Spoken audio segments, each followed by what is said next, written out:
Oke, hari ini kita hadirkan satu saksi. Jadi total sudah berapa saksi kita hadirkan? Total 16 ya? 16 saksi. Kami dari JPU berkesimpulan bahwa untuk saksi fakta sudah cukup. Jadi hari ini cukup. Nah, hari Jumat besok kita akan hadirkan 3 ahli. 3 saksi ahli. Ya. Ahli apa aja, Pak? Dari psikolog, ada yang melakukan visum, ada dari ahli pidana. Hari ini ada yang terungkap. Ya, berkesesuaian keterangan saksi ini berkesesuaian dengan keterangan saksi sebelumnya. Jadi memperkuat pembuktian. Maksudnya memperkuat pembuktian, Pak? Ya, intinya memperkuat pembuktian. Intinya apa saya tidak sampaikan. Nggak ada fakta baru ya, Pak, hari ini? Ada fakta baru, tapi tidak sampaikan. Secara gambaran aja. Dia tahu dan melihat ada korban di lokasi pada saat itu. Kali ini berapa saksi Pak? Satu. Cuma satu ya? Ya. Jadi nggak bisa mas, dan dia dilindungi oleh PSK. Jadi dalam perlindungan PSK ya. Jadi saya tidak bisa sebutkan identitasnya. Tadi ada permohonan memang dari penasihat hukum untuk menghadirkan saksi-saksi lagi yang ada di dalam di dalam dakwaan. Kami kan itu beban pembuktian surat dakwaan itu ada di penuntut umum. Jadi kami simpulkan berdasarkan fakta saksi-saksi yang mengetahui fakta kejadian kami simpulkan sudah cukup. Nanti saksi-saksi yang tadi ada permohonan dari penasihat hukum untuk menghadirkan ada beberapa saksi. Nanti akan kita ajukan sebagai saksi adicat dari penuntut umum ya, dari penasihat hukum. Jadi perintah majelis seperti itu. Setelah selesai pemeriksaan ahli, nanti kita panggil saksi-saksi yang mereka merasa menguntungkan buat terdakwa, nanti kita hadirkan, kita panggil. Berarti total dari JPU ada berapa saksi 16. rencananya yang mau diperiksa Sudah total hampir. seluruhnya? Sudah selesai hari ini. Oh, sudah berarti 16 aja. 16 saksi fakta. Sama 3 ahli itu aja. Tiga. Ada charge rencana berapa, Pak? Dari kalau di berkas 3 adicat. 3 ada 3 charge. adicat. Saksi yang meringankan terdakwa diperiksa di penyidik 3. Oke, itu. Ya, makasih. Itu diperbolehkan, Pak, ya? Dibuang Boleh. saksi ada cas untuk terdakwa, Pak. Apa ya? Boleh. Kan saksi kan terdakwa kan punya hak dia menghadirkan saksi yang meringankan buat dia kan dia punya. Karena kan kewajiban itu kan dari pihak terdakwa. Ya melalui majelis memerintahkan kita untuk menghadirkan. Siap. Ya. Kapan kita panggil.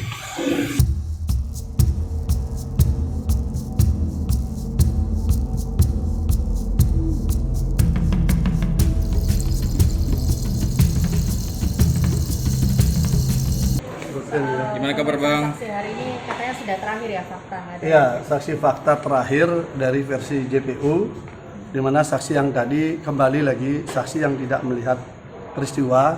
Hanya yang menarik adalah saksi ini mengaku melihat korban berjalan menuju lokasi gitu lah.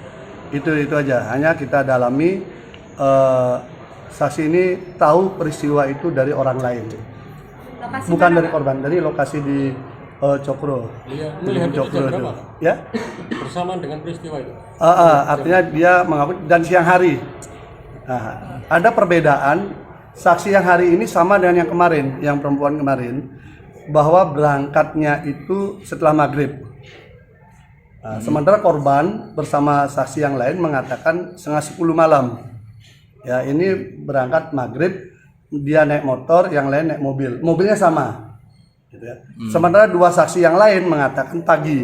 Jadi untuk peristiwa yang pertama kan ada 2 peristiwa. Untuk peristiwa yang pertama itu ada 3 tempus delicti, prosesnya berjalan. Kemudian ada 2 locus delicti yang berbeda untuk peristiwa pertama. Nah untuk peristiwa yang kedua, karena JPU mengatakan itu sudah cukup, maka kami menyatakan keberatan. Karena di dalam dakwaan yang kedua itu kan ada cerita, ada peristiwa bahwa dia menerima WA ancaman, lalu kemudian dia digonceng naik motor, lalu ketika datang ada yang menyuruh dia menyiapkan minum. Nah, saksi-saksi yang disebutkan di dalam dakwaan itu tidak dihadirkan di sini. Sehingga saya katakan apakah ini orangnya ada, fakta atau fiktif?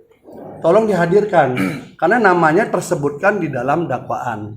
Sehingga kami minta lewat majelis hakim agar ini dihadirkan, agar terang apakah peristiwa yang kedua itu betul-betul ada atau tidak, peristiwa dini hari.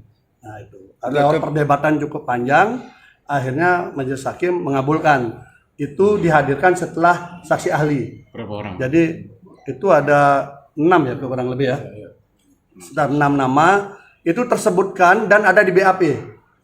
Ada di BAP tapi tidak dihadirkan. Itu kan ini lucu. 6 ini 3 nama disebutkan di dalam dakwaan, yang 3 lagi tersebutkan di dalam persidangan. Tapi semua ada di BAP. Sehingga kami minta karena tanggung jawab jaksa, tanggung jawab penasihat hukum dan tanggung jawab hakim sama-sama mencari fakta kebenaran, maka ini harus dihadirkan. Karena dia sudah di BAP. Untuk apa mereka di BAP kemudian tidak dihadirkan, apalagi dimasukkan dalam dakwaan, kecuali JPU mendrop peristiwa yang kedua. Artinya peristiwa kedua dianggap tidak ada. Oke, clear udah. Kita nggak akan masalahkan. Saksi itu nggak perlu dipanggil. Tetapi karena itu masih muncul di dakwaan kedua, ayo kita uji. Kalau peristiwa pertama kan sudah diuji. Ya. Di sekian saksi ada 3 jam yang berbeda, 3 waktu yang berbeda, dan 2 tempat yang berbeda. Nah, peristiwa yang kedua ada saksi yang tidak dihadirkan. Lalu akhirnya majelis hakim memerintahkan karena itu sudah di BAP maka dihadirkan. JPU harus menghadirkan setelah saksi dari JPU yaitu saksi ahli. Jadi besok saksi ahli. Ini terkait dengan peristiwa yang apa? Yang peristiwa yang kedua yang dini hari jam 2.30 itu. Yang apa itu? Yang ada Yang gimana? WA kejadian peristiwa pemerkosaan yang kedua. Oh, oke. Yang katanya dijemput naik motor, lalu disuruh nyuguhkan kopi dini hari, lalu terjadi pemerkosaan itu dan sebagainya. Ini yang ada dalam dakwaan kedua itu ya? Dalam peristiwa kedua. Iya. Dalam peristiwa kedua di dalam dakwaan itu kita minta hadirkan orang-orangnya. Karena kalau nggak dihadirkan orang-orangnya, drop peristiwanya. Kan itu pilihannya. Ya. Kalau nanti tidak dihadirkan oleh Sudah diperintahkan sama Yang Mulia. jadi wajib harus Jadi mau nggak mau harus dihadirkan. Hanya posisinya dia nanti tidak sebagai posisi saksi yang dihadirkan JPU untuk memperkuat dakwaan. Padahal kita belum terima saksinya. Tapi karena dia dalam BAP, majelis hakim memerintahkan itu dihadirkan. Kalau nanti ternyata itu menguntungkan terdakwa ya itu menjadi fakta hukum kan gitu. soalnya kan jaksa tadi bilangnya tidak akan menghadirkan saksi lagi. Ya, Sudah dari cukup, sudut jaksa. Tetapi hakim tadi sudah memerintahkan setelah saksi ahli agar itu dihadirkan. Kalau itu tidak dihadirkan, akui dong peristiwa yang kedua berarti fiktif dong. Harus drop. Kan harus dibuktikan. Kan dakwaannya dibuat nih. Ada nama-nama disebutkan, ada orang katanya menggonceng, ada mengkondisikan. Kan harus dibuktikan orang itu dihadirkan karena namanya jelas disebutkan. Nah, nanti kita uji di sidang. Keterangannya benar nggak? Fakta itu benar nggak? Kan gitu. Nah, kalau ternyata nggak benar berarti peristiwanya fiktif dong. Masa orang harus dihukum dengan peristiwa fiktif? Kejam sekali dunia ini kan. Kan kasihan dong. Kasihan 4 anak sama istrinya dong. Terima kasih. Gitu ya. Oke, makasih Bang. Yuk, makasih ya. Berarti bakal meringankan terdakwa. Belum tahu kesaksiannya kita belum dengar. Kalau dari dakwaannya memberatkan. Kalau dari dakwaannya memberatkan karena kan dia yang menggonceng naik motor. Ini mengkondisikan untuk bisa diperkosa kan gitu.